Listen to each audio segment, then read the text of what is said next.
Ce soir, c'est pizza. Vous ouvrez le congélateur, vous prenez cet emballage qui semblait tentant et vous glissez devant vous un disque de pâte avec de la graisse de palme, de l'huile de colza, de la margarine végétale et 15% de mozzarella. Mais derrière les photos dorées des emballages, les tests indépendants d'associations de consommateurs racontent une histoire complètement différente. J'ai cependant fait une chose. Avant de venir vous dire lesquels éviter, j'ai demandé à un pizzaiolo de me donner sa liste, un professionnel avec 20 ans de four derrière lui. Car savoir ce qui est écrit sur l'étiquette est une chose, mais comprendre si cette pizza peut être mangée avec un certain plaisir en est une autre. Dans les prochaines minutes, nous analyserons 7 pizzas surgelées à éviter dans les supermarchés italiens, des exemples qui valent pour le marché français aussi, et 2 qui se distinguent vraiment. Numéro 7. Italiamo, Lidl, pizza margherita cuite au feu de bois, marque du groupe Lidl. Une mention qui sonne bien, cuite au feu de bois. Emballage soigné, référence à la tradition italienne. Le genre d'emballage qu'on prend sans trop y penser parce que le nom inspire confiance. Dans des tests comparatifs récents, cette pizza a obtenu des scores médiocres, se plaçant dans la fourchette basse. Quand vous retournez l'emballage, la liste des ingrédients s'allonge plus que prévu. Farines alternatives, huile de graines, pourcentage de mozzarella et de tomates sous le seuil d'une margherita équilibrée. Et ce four à bois, écrit en gros sur l'emballage, est une technique de précuisson industrielle. La pizza est précuite dans un four à bois pendant la phase de production, puis elle est congelée. Cela ne change rien à la qualité des ingrédients que vous retrouvez ensuite dans l'assiette. Lors des tests de dégustation, le résultat est une pâte qui tend à être élastique et un goût peu défini. Le prix tourne autour de 2,79 € pour 350 grammes. Mais quand le pizzaiolo a regardé la fiche produit, il a dit une chose simple. Avec ces ingrédients, même si tu la cuis dans le meilleur four du monde, le résultat ne change pas. C'est la matière première qui fait la pizza, pas la méthode de cuisson. Le four à bois déclaré sur l'étiquette reste surtout un message marketing. Avant de continuer la vidéo, je veux vous rappeler qu'à 100 000 abonnés, j'organiserai un concours où je donnerai de multiples bons de réduction pour différents supermarchés, donc abonnez-vous, il ne manque plus grand-chose, et écrivez-le ensuite dans les commentaires. Numéro 6. Conad Margherita cuite au feu de bois. Conad est la première enseigne de grande distribution en Italie. La pizza Margherita de la marque Conad est un de ces produits qu'on trouve partout à un prix contenu, avec un emballage de 2 pizzas qui semble un choix sûr pour la soirée. Dans les tests consommateurs, elle se situe dans la partie moyenne-basse du classement. Quand on lit les ingrédients, le problème surgit immédiatement. L'huile principale est l'huile de tournesol. L'huile d'olive apparaît en position subordonnée, déclarée à 1,3%, à peine plus qu'une trace, aucune huile vierge extra. Il y a ensuite de l'amidon de maïs dans la pâte, ingrédient étranger à la recette classique, utilisé pour stabiliser la consistance lors de la surgélation industrielle. Et il y a du dextrose. C'est un sucre simple pour favoriser la dorure à la cuisson. Vous ne le trouveriez jamais dans la recette d'un pizzaiolo. La mozzarella est à 18,6%, la tomate à 19,8%. Acceptable sur le papier, mais pénalisé par l'ensemble. Le four à bois sur l'emballage, technique de précuisson industrielle comme on l'a déjà vu, ne change pas la qualité des ingrédients. Conad est partout, je comprends, a commenté le pizzaiolo. Mais être partout ne signifie pas être bon. L'amidon de maïs dans la pâte d'une margherita n'est pas un choix de qualité, c'est un choix de commodité productive. Numéro 5, Carrefour, classique, pizza margherita. Une pizza qu'on trouve dans les carrefours, y compris en France, souvent en paquet de 2. Sur le site de l'entreprise, on lit qu'elle est produite avec une pâte levée 24 heures et cuite au feu de bois, comme le veut la tradition. La communication commerciale est soignée, le ton rassurant, le type de produit qu'on achète sans y penser parce qu'il semble fiable par définition. Dans les tests comparatifs, elle se classe dans la partie basse. Quand vous retournez l'emballage, le premier problème apparaît. Le total de tomates s'arrête à 14,2% en additionnant coulis et pulpe. Cela signifie que dans une pizza de 330 grammes, la tomate pèse un peu plus de 46 grammes, moins que ce que vous mettriez sur un toast. L'huile principale est de l'huile de tournesol. L'huile d'olive vierge extra n'est pas présente, seulement de l'huile d'olive générique en position secondaire. Et dans la liste des ingrédients apparaît le dextrose, un sucre simple dérivé de l'amidon de maïs, utilisé dans l'industrie alimentaire pour favoriser la dorure de la pâte et stabiliser le produit pendant la surgélation. Vous ne le trouveriez jamais dans la recette d'un pizzaiolo. Le prix est économique, certes, mais là aussi l'économie se ressent sur l'étiquette avant même la dégustation. 24 heures de levage ne sauvent pas une pizza si les autres ingrédients ne sont pas à la hauteur, a commenté le pizzaiolo. Le levage est une partie de la recette, pas toute la recette. Nous sommes à la moitié, 3 analysées, 4 encore à voir. Celles qui arrivent maintenant ont quelque chose en commun. Des ingrédients que vous n'utiliseriez jamais dans une cuisine domestique normale. Numéro 4, Cameo Pizza. Regina Alta Margherita. Connue sous la marque Dr Oetker en France. C'est un nom historique. Dans de nombreuses familles, c'est la pizza surgelée du vendredi soir depuis des décennies. C'est justement pour cela qu'il est important d'être précis sur ce qu'elle contient. Dans les tests, elle obtient des scores juste passables. Dans la liste d'ingrédients de cette pizza, nous trouvons de la graisse de palme, puis des correcteurs d'acidité, des phosphates de calcium et diphosphate, un agent levant chimique, le bicarbonate de sodium, du sucre, de l'huile de colza et de l'huile de tournesol, mais pas d'huile vierge extra.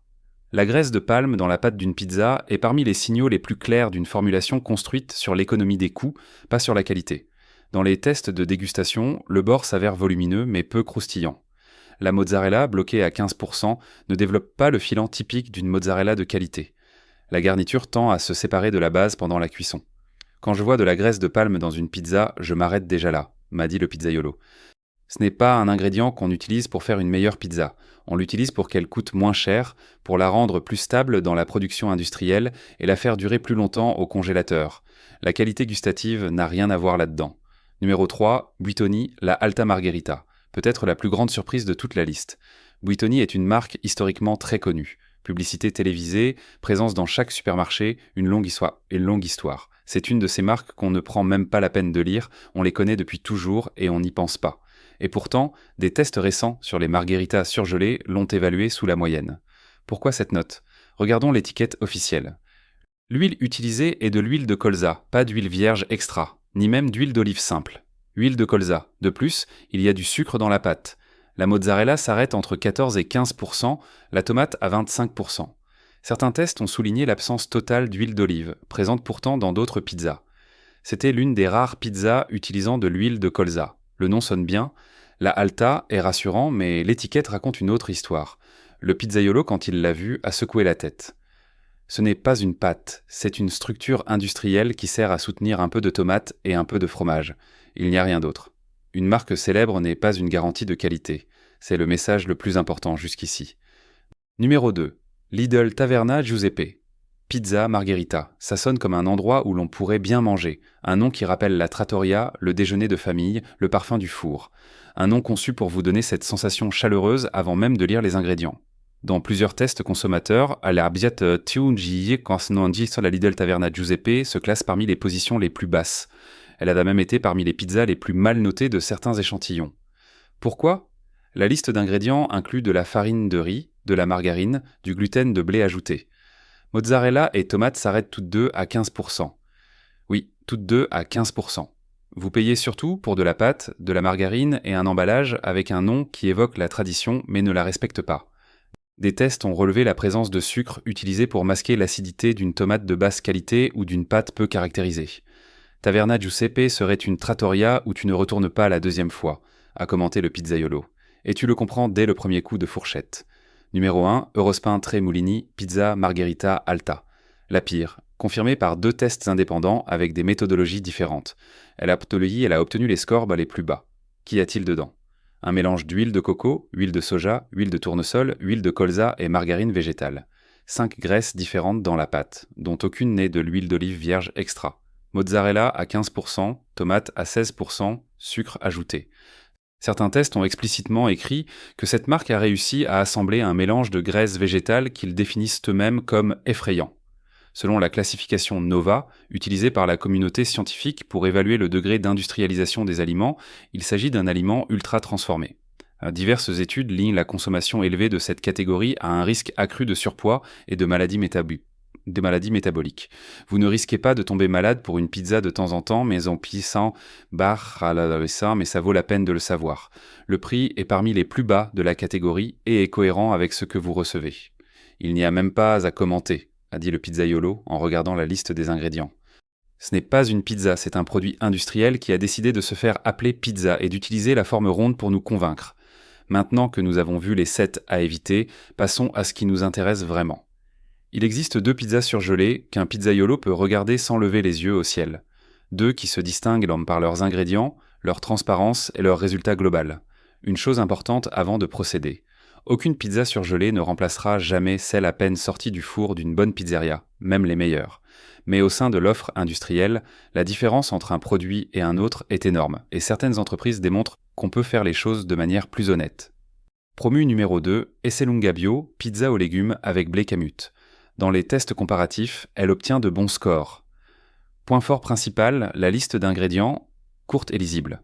La pâte est réalisée avec du blé Khorasan commercialisé sous la marque Camut, une variété ancienne appréciée pour son profil nutritionnel et sa digestibilité. L'huile utilisée est de l'huile d'olive vierge extra biologique, pas un mélange.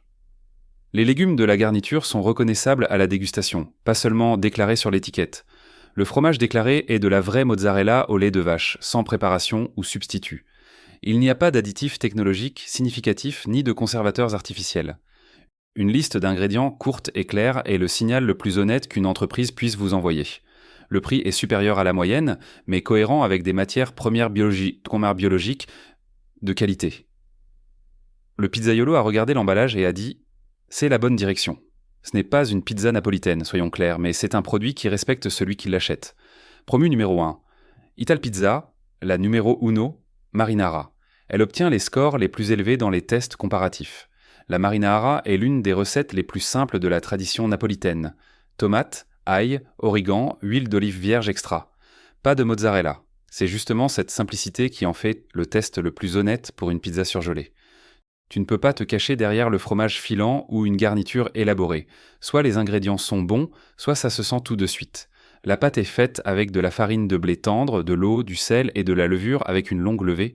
Cela contribue à une structure plus aérée et à une meilleure digestibilité par rapport aux pizzas produites avec des agents levants chimiques. La sauce marinara déclare passata de tomate, pulpe de tomate, huile d'olive vierge extra, origan, ail. Peu d'ingrédients, tous reconnaissables. Dans les tests sensoriels, elle a été parmi les plus appréciées pour son arôme, son croustillant et son équilibre global. C'est l'un des meilleurs rapports qualité-prix, un produit économique qui bat dans le classement des pizzas coûtant le double ou le triple. Celle-là, je l'achèterais, a dit le pizzaiolo, et il était sincère, lui qui n'est habituellement pas généreux en compliments envers les surgelés.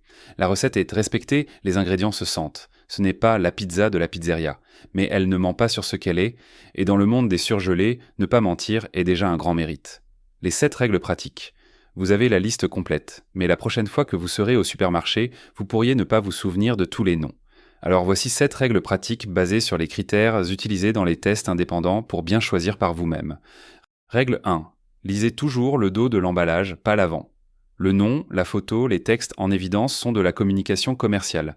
Les ingrédients sont au dos, souvent en petit. Une bonne pizza surgelée a peu d'ingrédients. Farine, eau, levure, tomates, mozzarella, huile d'olive vierge extra, sel. Si vous voyez margarine, graisse de palme, gluten ajouté, huile de coco ou une longue série de codes numériques, les additifs E, le produit est fortement industrialisé. Règle 2. Contrôlez les pourcentages de mozzarella et de tomates. Par la loi, les ingrédients caractéristiques doivent indiquer le pourcentage. Une margherita équilibrée devrait avoir au moins 20 à 22% de mozzarella et environ 20% de tomates. Quand les deux descendent autour de 15%, vous payez surtout pour la pâte, pas pour la garniture. Règle 3. L'huile compte plus que vous ne le pensez. Il ne devrait y avoir qu'une seule huile, l'huile d'olive vierge extra. Si vous lisez mélange d'huile et graisse végétale, si vous voyez huile de colza, huile de coco, huile de soja mélangées ensemble, c'est un signal de réduction des coûts. Aucun pizzaiolo n'utiliserait jamais cette huile dans sa pâte. Règle 4. Moins d'additifs, c'est mieux. Les pizzas les mieux notées en ont très peu ou zéro.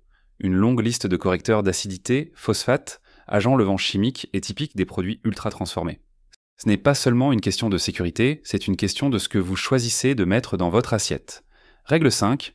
Évaluez le prix au kilo, pas le prix de l'emballage. Une pizza surgelée de qualité correcte se situe généralement entre 6 et 12 euros le kilo. En dessous de 5 euros le kilo, il est très difficile de trouver des ingrédients de qualité.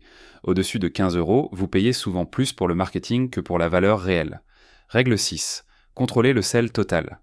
Une pizza surgelée peut contenir presque la totalité de l'apport journalier recommandé en sel dans une seule portion. Idéalement, elle devrait rester sous les 5 grammes au total par pizza.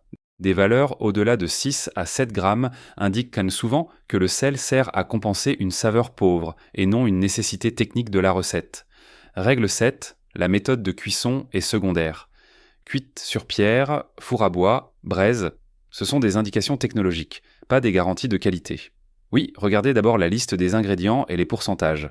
Ensuite, si vous voulez, considérez la méthode de cuisson comme un possible avantage en plus, jamais comme critère principal de choix.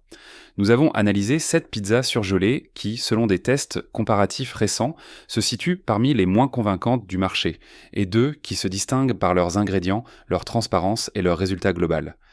La prochaine fois que vous serez devant le congélateur, tournez l'emballage, lisez la liste des ingrédients, contrôlez les pourcentages de mozzarella et de tomates, évaluez le prix au kilo. Ne vous laissez pas convaincre par la belle photo, le nom familier ou la marque que vous voyez à la télé depuis 30 ans.